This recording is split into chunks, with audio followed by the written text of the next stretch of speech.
Hey fellow tennis nerds, I hope all is well. I'm just back from the Boss Open, a tournament I visit pretty much every year. Has a great vibe, you get close to players and we have a great relationship and I really love coming here. I know a lot of people behind the scenes and stuff like that. So it's a great event, can really recommend you to go. And now with the Boss and Porsche as sponsors, it's a pretty VIP experience, especially if you have the VIP pass, which is obviously a little bit expensive, but really a treat for a tennis fan. So in this vlog, which is a long one, me and Karl are actually walking around the grounds, talking about his work with Safiulin, talking about playing on grass.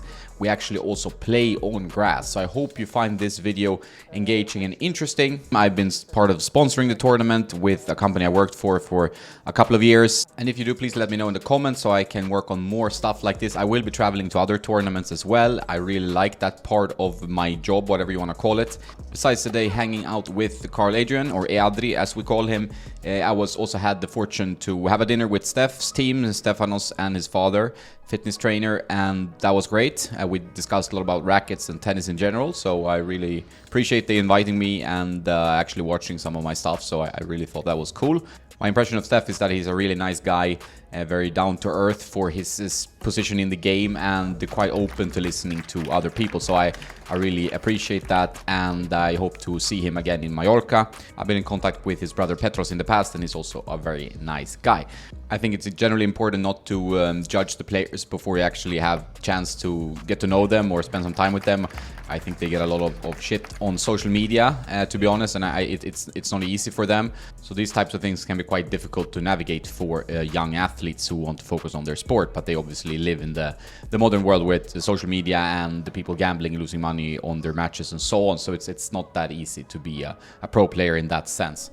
Another guy I found very charming and easygoing was Francis Tiafoe, who won the event in the end.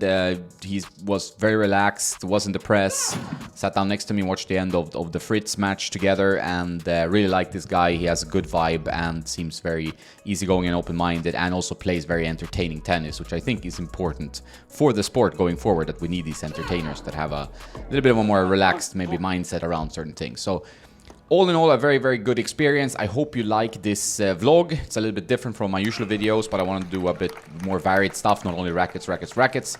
There will be more racket and string advice coming soon, so don't worry. There will also be more podcasts with new guests, so there's a lot of tennis nerd content to come, so please subscribe to the channel. And if you need help with rackets, strings and so on, I have the Tennis Nerd shop where you can buy a consultation or an ebook or my racket course, for example. That's all, let's get into it. You're on camera, yeah. 1, 2, 3, check. Check, 1, 2, check, 3. check. Yeah. Isn't that what you media guys say all the time? Yeah, exactly. So me and Karl, we're here now, walking around the Boss Open. It's a tournament I go to every year. Beautiful venue, huh? Yeah, here we have the whole structure. Karl has been here for a few days. He's with Roman Safiulin, who sadly lost first round, but this can happen. Yes. But you've been here training for a few days, right? Right. We arrived a few days before tournament started. We arrived on the Thursday morning. Yeah. Trained Thursday afternoon, Friday morning, 2 sessions. Actually, cool 2 sessions. We practiced with Feliciano Lopez and Matteo Berrettini, which was the champion here 2 years. Also had problems. I mean, only won 3 games first match. Yeah, he had a tough one. He's injured or something, right? But like on these grass tournaments, especially like the first grass tournament of the season, we always have many surprises. It's a totally different surface. You go from clay to grass, everything's changed, Exactly. It's like the ball is completely different, the bounce. Some players are just more handsy than others, like we're gonna watch a little bit of Tiafoe in a bit. Yeah. He's definitely a more handsy player. Yeah, I would reckon that the grass will do good for him, although like he comes from the US and there's not many, I don't know if there's any grass courts in the US, but no. But his game style probably suit him pretty well. Yeah, he's definitely a player you see play better on grass, like you see than many others because of his hands and his timing. I think timing is number one on grass because there's so many quick bounces, bad bounces, whatever, and on clay you have more time, and on grass you have to adjust all the time, right? Exactly. Now we're walking into the players area, players desk. This is like the restaurant for the fans. Yeah, with the regular fans. And then at the end there is a restaurant for the players. Yeah. Yeah, that's where you've been having most of your meals, right? Yes, correct. And now we're gonna see if we can get a practice court. We're gonna have a walk through the area here while we talk a little bit about his experience. So he joined Roman in Madrid as his coach, assistant coach, I guess, because Kuznetsov is the main guy, right? But you kind of split it a little bit, right? Yes, correct. Because Andre is like his head coach, let's say, his main coach. Yeah. We met each other a few weeks before Madrid, Yeah. Madrid Open, and I mean Andre travels with him like a certain amount of weeks per year. Yeah. So when Andre cannot do it, he likes to count on someone to be able to travel with him, and because we communicate on a daily basis and we know each other, so it was a good match in the end. So very fortunate and.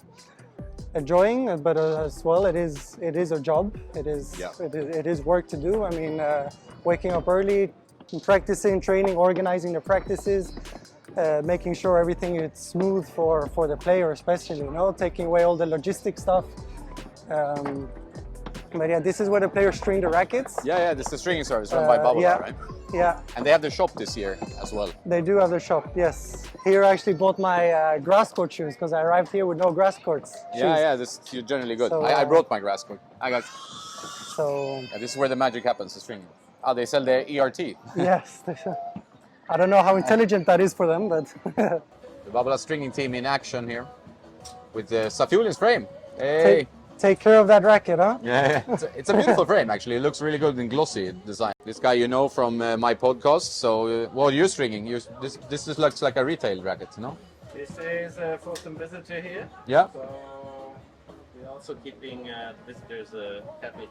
That's good. That's good. Nice seeing you, man. See you guys. See you. Ciao. The Lavazza stand for the coffee. We can walk up here. See where we go to. I did a podcast with him not so long ago, actually. So now you see him. You know, tennis is a small, it's a small world, like you know. And he's going to be with Nikki in a few weeks' time. Yeah, in Bad Homburg. Yeah, so it's interesting. This is, I think, one of the best things in tennis is that it's a small, usually very nice community. You know, it's like. So we were getting there. Like Roman was having his racket strung, and obviously players are quite picky on tension, but also sometimes timing. You know, it's something. It's not the first time I hear about this, so that makes sense. Yeah, and especially I think the main reason is because we are traveling tomorrow morning. Yeah. To Halle, and of course, like every hour that passes, I mean, the string does drop tension. Even drop in resting state. Should we go to the practice court? We can. Yeah, we go back like this. One thing actually I do like about this tournament is that everything is so cozy. Yeah, it's a cozy. The atmosphere is good. Like, and like the fans and the players kind of like hang out with each other. Yeah. Like the players have all the rights to be here with the fans, and even when the players walk to the courts and off the courts, like they're walking through the fans. So fans have a really personal, close access, actually. Yeah. Right. Exactly. So that's what I like with these smaller events. Like, I mean, obviously it was great to be at the French Open. You went to Madrid earlier. These tournaments are, of course, you know, amazing experiences. But some tournaments you can't really beat that getting so close to the players as you do in these types of ATP 250. You know. Madrid, for example, was totally enclosed. Yeah. Madrid was totally like the fans has no way to be anywhere near the players. Yeah. Only like there was like a fence separating, and as long if the player wanted, they can walk up to the fans, and the fans were obviously screaming like for autographs or for pictures and so on. And the players could choose to go up to them and sign and take the pictures if they wanted. Usually they do because it's good for their reputation, and it's good to kind of gain more fans. Yeah. But here, like the players are walking around together and with you're the so fans. close. Like, for example, these are the two practice courts. This is court 2 and 3. That's the practice courts they have, right? I think. No, 1, 2, and then one over there. They use the one over there. In between the Colosseum and that other match court. So they're already getting a bit worn on the baseline. You see, this is the grass court tennis of 2023, not the one where everybody goes to the net all the time. Yeah, these are doubles players, I believe, they're practicing. getting warmed up. And this guy also. Did she say which court we had? No, I forgot to ask. All right, we'll see that when we get. Okay, so here we go. What's a little bit elevated here is the VIP area. We have seen millions of pictures of that, but it's like the food amazing. Like you can afford it. It's a huge day experience to go here, I would say. You know, and you can also watch the actual matches from. One thing that I actually like that I want to point out is that you see in this area here, you see how, okay, now it looks like the ball kids and staff are kind of sitting on these chairs, but the fans can sit on these like really comfortable chairs and looking at, it's like you're sitting in a garden watching a match, you know? Exactly. I even saw the other day, intimate, like fans bringing their own towels from home and kind of like laying out a towel and kind of like making a picnic while watching the tennis match right in front of them. You know, it's quite. That's really cool. Usually you're sitting on a chair on a stand and it's like plastic chairs, whatever. Yeah, not the most comfortable.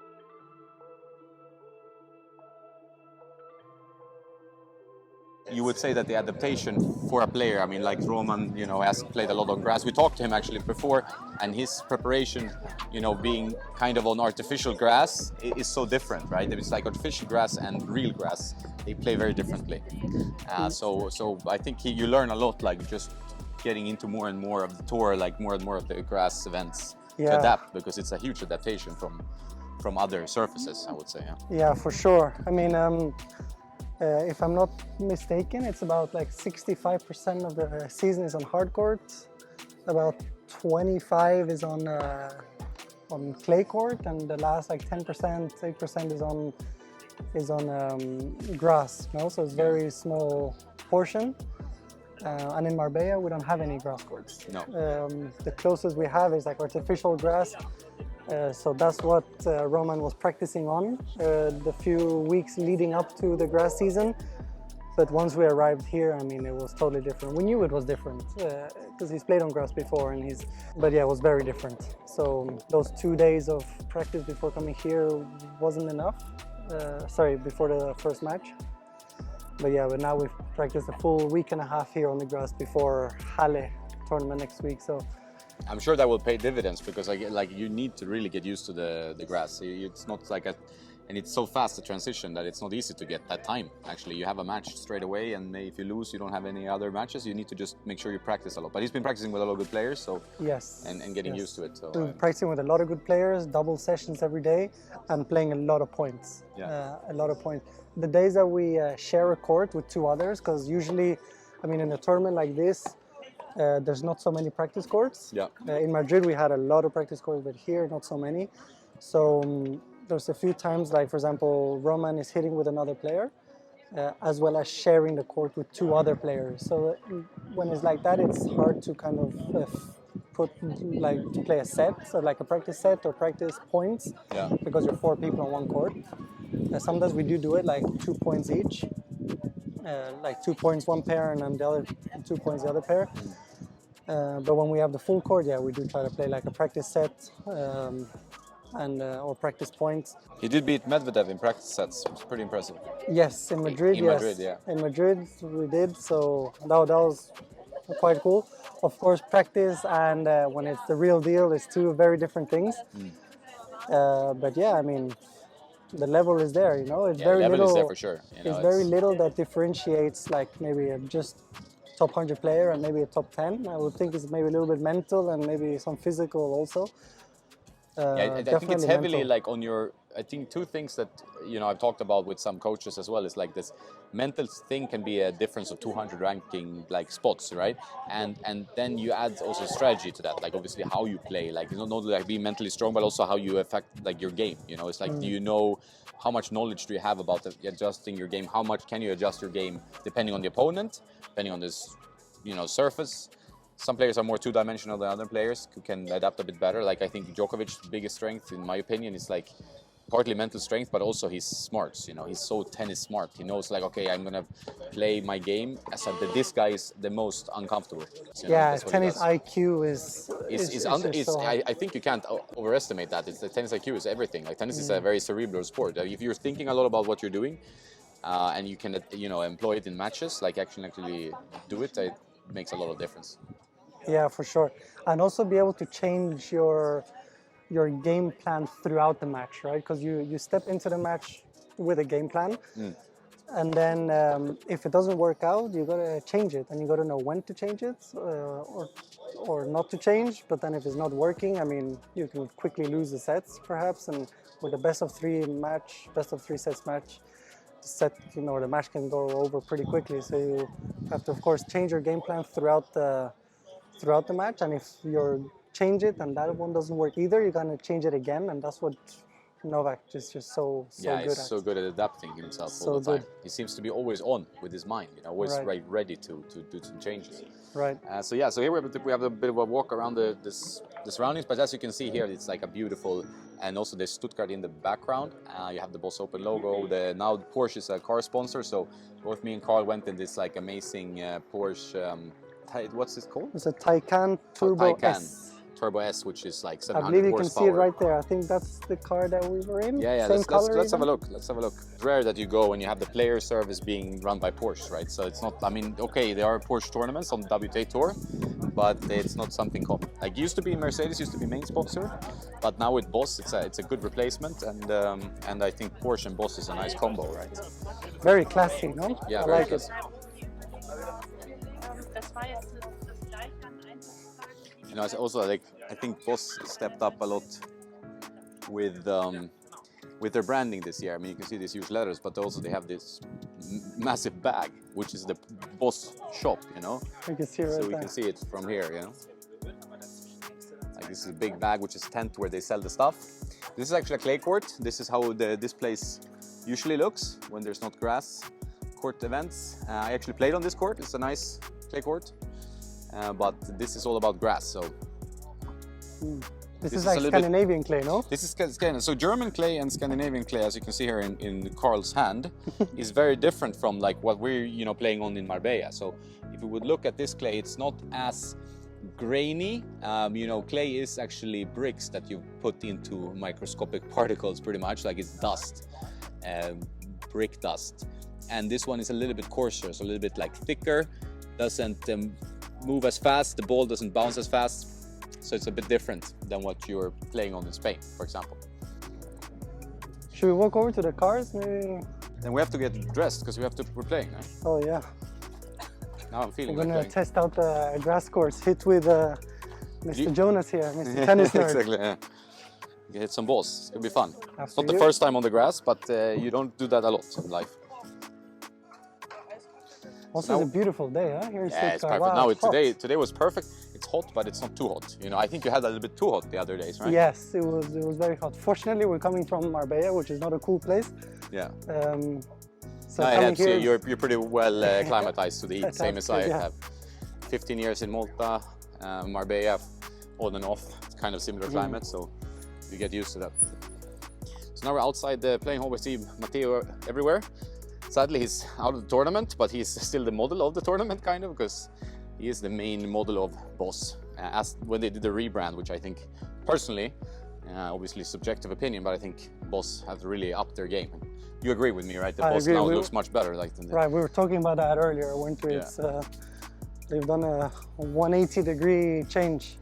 Yeah, so it used to be a And, bit more old-fashioned and older feeling to it, and now it's a bit more modern and vibrant, and the colorway is really cool with the brown and the beige kind of black Yeah. stripes. White, black, and brown, right? Yeah, white, That's black, and brown. Yeah, it's a good combo. So now we're going over to where the player service is. This is kind of the backstage stuff. You have the VIP tent in the background there, and this is a really well organized event, I must say, because I mean I've been here a lot. Like now the 8th time, I don't remember exactly. I've been COVID, I didn't go. I've been to a bunch of ATP 250s, 500, and 1000 Grand Slam, and this is my favorite, maybe my favorite, because it's like you said, it's kind of a cozy atmosphere here. Very, yeah.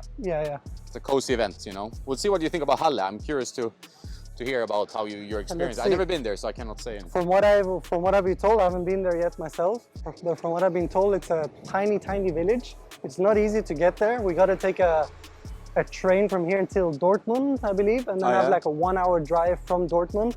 The shuttle service will pick us up from the train station in Dortmund. And it's a tiny village, not easy to access, small. But it's nice to have such a big event there, ATP 500. Yeah. Anyway, this is the transport that we've been Lucky to use. I mean, you've been using it for you've been here a week. a week, yes. So Yeah. And like as you can often see, as we these are- want, back from the hotel to the club, club And to this the is a huge hotel. benefit of playing here Go- and also being here as I am a guest media guy. So it's really, you get this transport, and these cars are amazing cars. This was the one we went here, not the same colorway, but same model, Taycan Turbo S, 700 horsepower.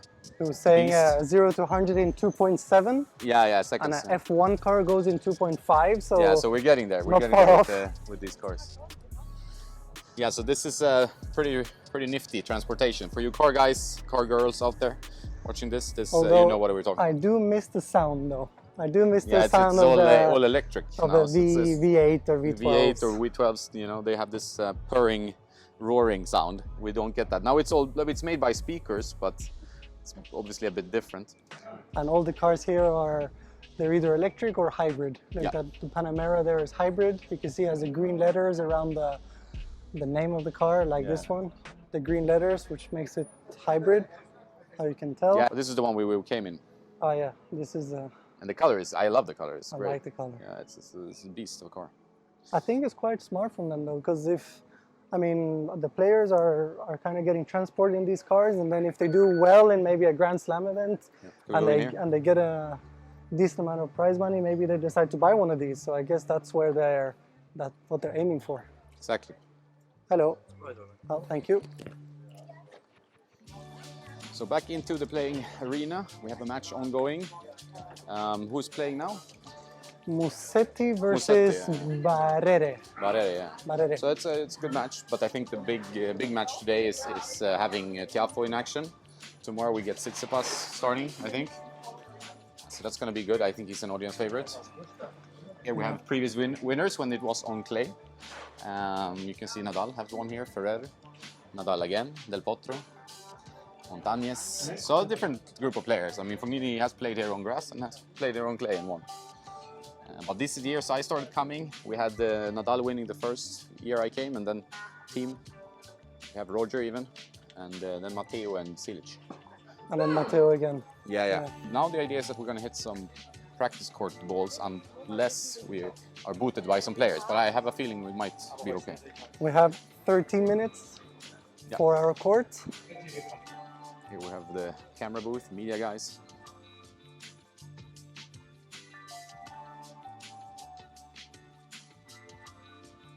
I know this guy.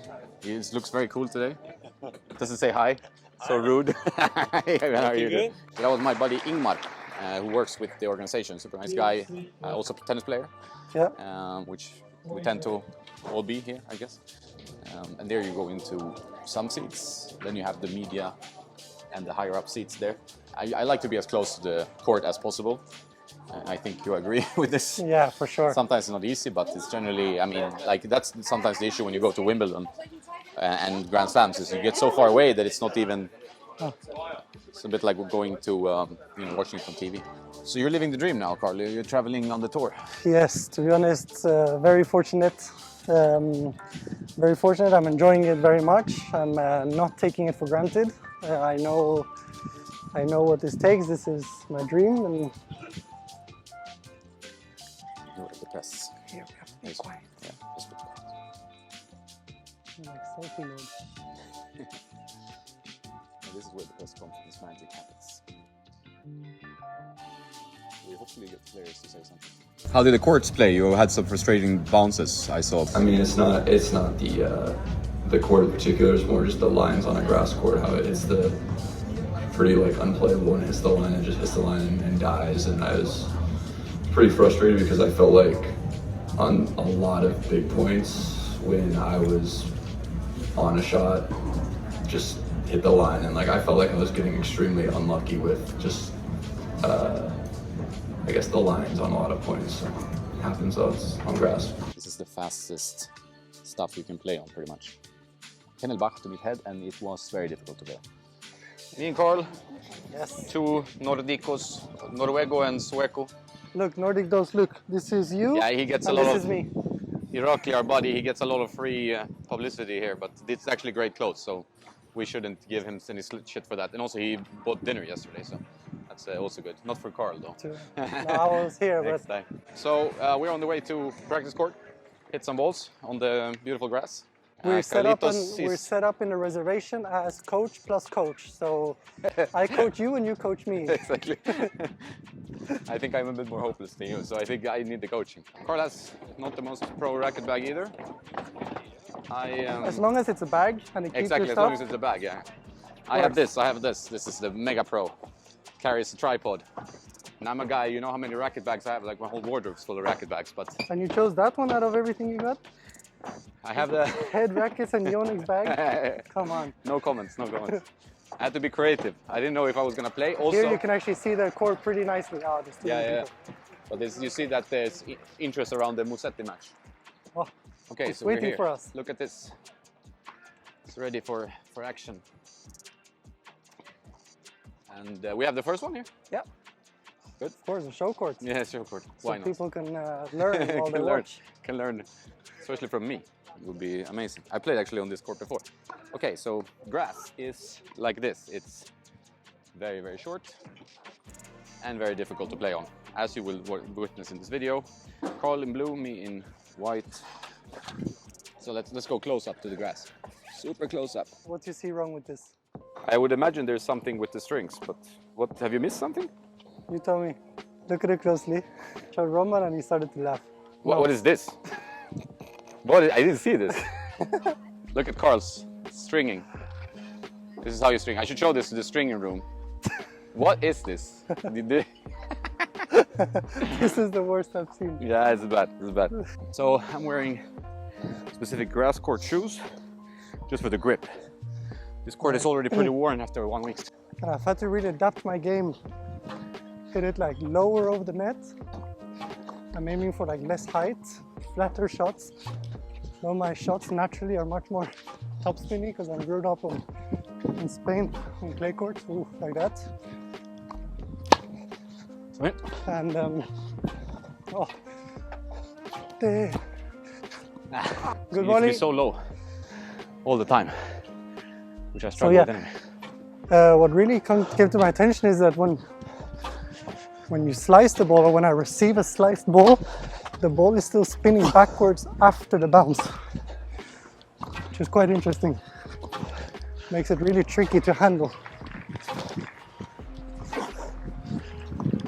Good depth. And you gotta really be low on your legs because the ball like bounces low, even though like that, wow. And it bounces low like all the time. All the time it's bouncing low. Even if your opponent hits like a So tough to topspin shot, adjust. still bounces low. You need to go so low on the grass. Oh. Wow, nice one. Feel the altitude, huh? Okay.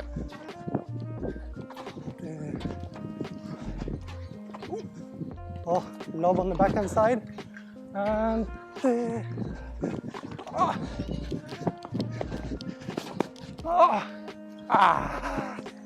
too good. Coming slide.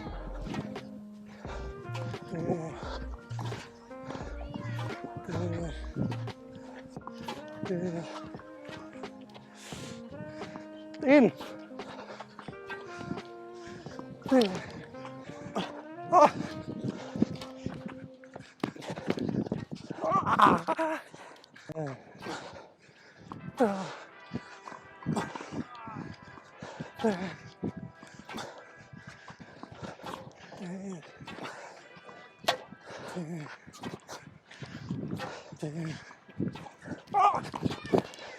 In. Sorry. Wow, I just slid. There's no more grass here, so it's just soil. The shoes really stick to the grass studs, they're called. But when it's soil, it has no grip. Okay. Okay. Oh. Oh. Oh. Oh.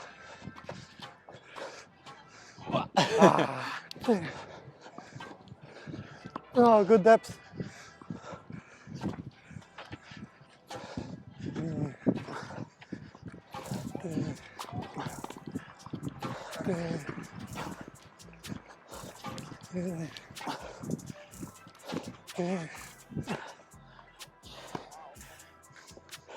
What time is your match? Tomorrow. Okay, so spin.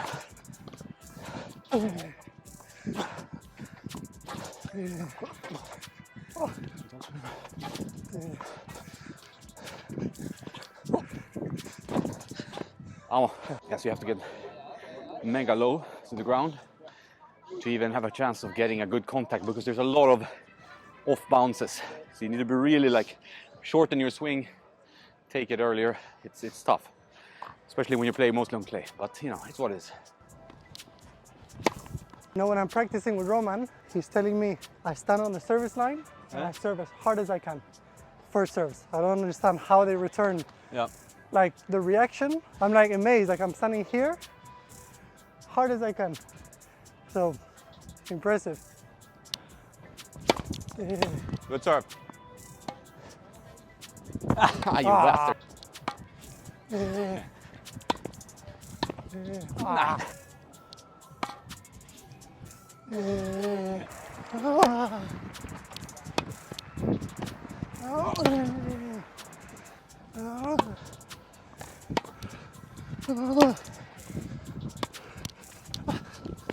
No.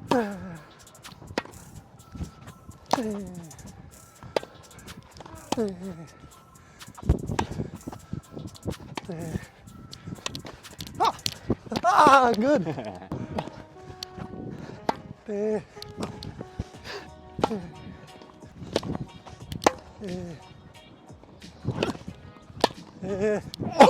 Oh. Well. So, practice done. We're both, I am so sweat, I don't know why how. I'm sweating too. He's not as sweaty because he's a much better player, but it's more like, it's a bit stressful to play with, there's so many people around, and like the pro players next door, at least for me. But and a lot of people watching, right? And, Yeah, it was... and they're kind of looking at you like, are you a player or are you a coach? Probably not in this case. Are you no one? So you got some clapping. I did? heard a good forehand hit and people were like, whoa. I also like the grass, it works quite well for me generally, but first time it's tough, like you need to play a few times. Absolutely, especially grass, you know, like you play on it once a year. Yeah. In my case, I've never played on it before. Using the slice more and flattening out the ball, I think, right? Yeah, and also accelerating. Very important to when the ball comes so quick. Yeah. You need to accelerate the ball back, because if you if you just push it, it's not working. Right, and it's a little bit contradictory because you kind of think like the faster the ball comes, the slower I need to do. But no. You need to meet it with the same velocity, otherwise you can't control it. Like so, that's something equal I noticed. Equal or more, I'd say. Sorry? Equal or more. Yeah. Velocity. I noticed that. Like later on, I was like, if you're not energetic on your feet, so you can accelerate the racket head, then like you can't get any control. Like you can't really like get the ball to dip. Yeah. It's like impossible. So. And also bring the center of gravity as low as possible. Yeah. Really stick to the ground. But it's so fun. Like I wish I could play on grass like once a week. You just build up some kind of routine for it. But maybe we should build a grass court in Marbella. I think this is the thing, man. I don't know about the maintenance. We were talking about it earlier. We got to find out information. How long does it take to kind of? Yeah. I need to talk. One day I will talk to the maintenance guys, because I think like it would be really interesting to have that kind of interview where it's like you get an idea of like the time. I mean, like depending on the climate, it takes more. Yeah. Like Mallorca is much tougher than here. Yeah. For example. Absolutely. And when I played on these courts in April, they were much faster than they are now. Absolutely, yeah. Hello, can I have 2 towels, please? Thank you. They're quite slippery unless you're on grass. Yes. Have you noticed that? Like you're slipping and sliding if you're walking on like pavement. Yeah. But on grass, they're but they pretty say okay. to play with it on clay court is not too bad. Ah, yeah? I would try this on clay. Should we have a little ping pong rally before sure, let's do it. We have the Boss branded foosball and the Boss branded table tennis.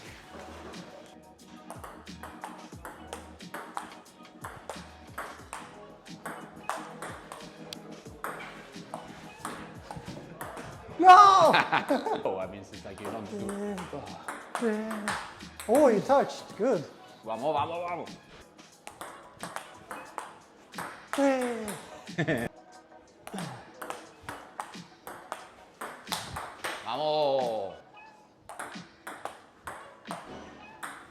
Oh.